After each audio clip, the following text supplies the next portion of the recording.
You ever feel like the Cowboys just love making us sweat it out?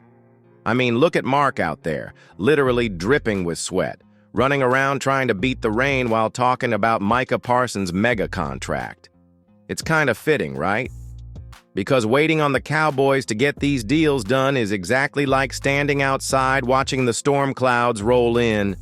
You know it's coming, you just don't know when. And that's what drives every one of us fans just a little bit crazy. We've seen this movie before, haven't we? This front office always seems to wait and wait and wait until the last possible moment to put pen to paper. It's like they're allergic to making a decision until they're forced into a corner. And yeah, sometimes that works, but more often than not, that wait comes with a price. Think about how many times we've been here. Big name player, superstar potential, the guy you know you need to lock up. And instead, we drag our feet. Meanwhile, that price tag just keeps climbing. The other side knows it too. Every extra sack Micah gets, every highlight reel play, you can practically hear the dollar signs adding up. And honestly, can you blame him? He's earned it. But while Micah is doing his job on the field, the front office just keeps dragging this thing out. It's like they're trying to time the market, but this ain't Wall Street. This is football. And every day you don't get it done, you're adding another million or two. I don't know about you, but I'm tired of seeing these headlines pop up every offseason. And don't get me started on the drama that comes with it. Holdouts, skipped OTAs, all the little distractions that mess with the chemistry right before the season kicks off. It's the same old story, and we all know how that story usually ends. So here's what I want to know from you. Do you think the Cowboys always wait too long on these big contracts? Drop your thoughts down in the comments because I love hearing what real fans think. And hey, if you're new around here, do me a favor. Hit that subscribe button right now. Let's smash through 15,000 subscribers together so you never miss when we break down what's really happening with the Cowboys. Hit that like too if you're tired of sweating it out every time a big-name deal is on the line. And while we're on the topic of mega deals, the Cowboys' history with big money contracts is like one of those horror movies you keep watching even though you know how it ends. We get our hopes up, we believe this time it'll be different, and then boom, the twist hits you right in the gut. Look at Tony Romo. Back then, people were split right down the middle on him, but you can't deny he had all the tools. The Cowboys paid up, gave him his max deal, and 2 years later, he's done. Injuries caught up, the magic wore off, and we were right back to searching for the next big thing. And it's not just Romo. Dez Bryant was the guy. The physical freak who could moss anybody on a Sunday. He got paid big. We were all celebrating, and within about 3 years, he was out of the league. Just like that. The body couldn't keep up with what the paycheck said he should be. Then there's Trevon Diggs. Dude got his bag, looked like one of the best corners in the league, and 2 ACLs later, you're left hoping he can get back to form. And of course, we can't ignore Dak Prescott. When he got his deal, it felt like the safe bet. Lock in your franchise QB, do the smart thing. But since then, it's been a roller coaster of injuries, missed opportunities, and endless debates about whether he's worth every penny. Stack all these examples together, and you can't help but feel that little twist in your stomach when you hear the word mega deal. It's not about whether these guys deserve to get paid. They did. It's about whether those contracts gave the Cowboys the value they thought they were buying. And that's exactly why so many fans are nervous about this Micah Parsons situation. You know he's a generational talent. You know he deserves top dollar. But we've seen this front office bet big before, and we've seen how quickly it can go sideways. Makes you wonder, is it the players, or is it just the Cowboys' luck when it comes to paying out? Which of these big deals do you think was the biggest bust? Romo's, Dez's, or maybe you think Dak's is the one that really stings? Drop your pick down in the comments. I read them all, and I want to know where you stand. And hey, hit that like button if you're riding with us for real talk like this, and don't forget to subscribe and hit the bell. You don't want to miss what's coming next. Nobody's saying CeeDee Lamb didn't earn his extension.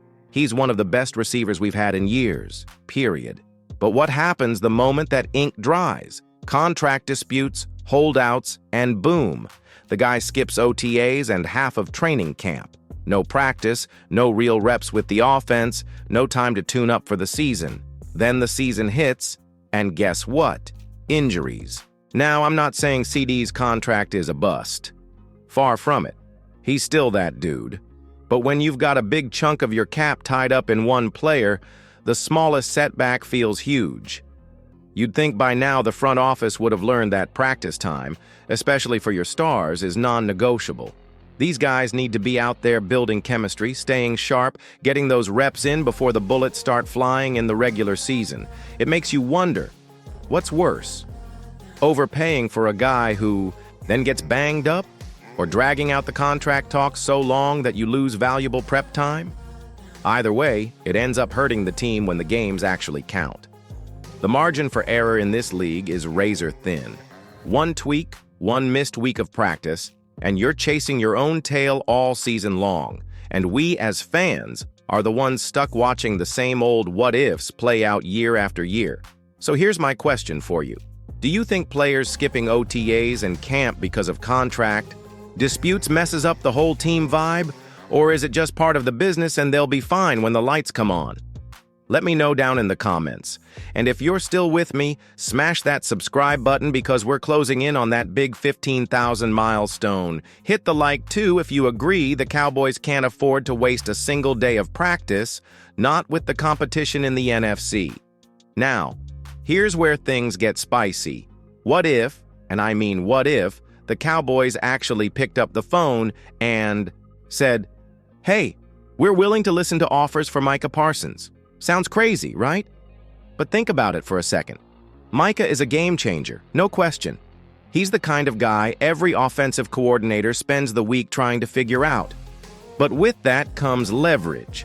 The kind of leverage that could bring in a massive haul if the Cowboys ever decided to shop him. From a pure team-building angle, would 2 or 3 first-round picks and a couple young studs be worth more than locking up Micah for $200 million over the next 5 years? It's that classic bird in the hand versus two in the bush situation.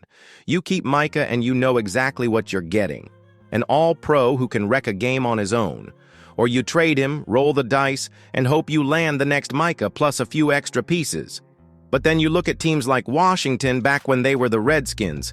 Remember when New Orleans gave up their entire draft for Ricky Williams? Washington got all those picks and didn't land a single franchise guy. All that capital turned into nothing. So it's a huge gamble either way. Personally, I get why the front office would never do it. You've got a once-in-a-generation player. You pay him, you keep him happy, you build around him. But still, in the back of your mind, you wonder how different this team could look if they ever decided to play hardball. Would we be better off in the long run? Or just waste those picks like so many teams have done before us? If you were Jerry Jones for a day, would you write the biggest check in franchise history and keep Micah forever? Or would you test the market and see just how desperate another team might get? Vote keep him or trade him down in the comments. And while you're at it, hit that subscribe button if you love having these what-if debates, because that's what Cowboys News TV is all about. Let's get this channel to that 15K mark and keep the real conversations going. So now that we've torn this thing apart, from every angle, the bad track record with big contracts, the injuries, the holdouts, the wild trade scenarios, here's where I land on it all. Whether we like it or not, the Cowboys really don't have much of a choice when it comes to Micah Parsons. This dude is the face of the defense. You don't just let a guy like that walk out the door. You don't lowball him and risk turning a franchise cornerstone into a disgruntled distraction. If you want to stay competitive, you pay up. Plain and simple. But here's the silver lining. For once, the Cowboys might actually have the timing on their side. No other big-name defensive players have gotten paid since Jamar Chase, so the market's kind of calm right now. If they move quick and knock this out before training camp, they'll avoid the usual drama that drags into August. They've got the framework of the deal in place. It's just about crossing the T's and dotting the I's. And you know what that means? Micah shows up day one, no holdouts, no skipped practices, No excuses when it's time to line up against Philly, San Fran, or whoever thinks they're standing in our way. This next week or two is crucial, because once training camp starts, the clock's ticking. The longer you wait, the bigger the circus gets. Media stories, fan panic, Micah's tweets blowing up, all of it. We don't need that. What we do need is a defense that can finally get us over the hump and a front office that stops dragging its feet when it matters most.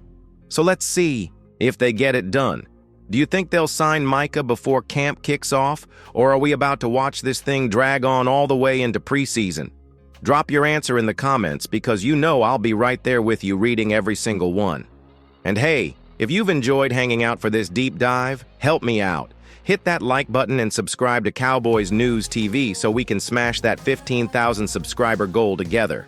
You know we're going to be here for every twist, every rumor, every surprise the Cowboys throw at us this season. I'll catch you in the next one, and remember, no matter what, Eagles still suck.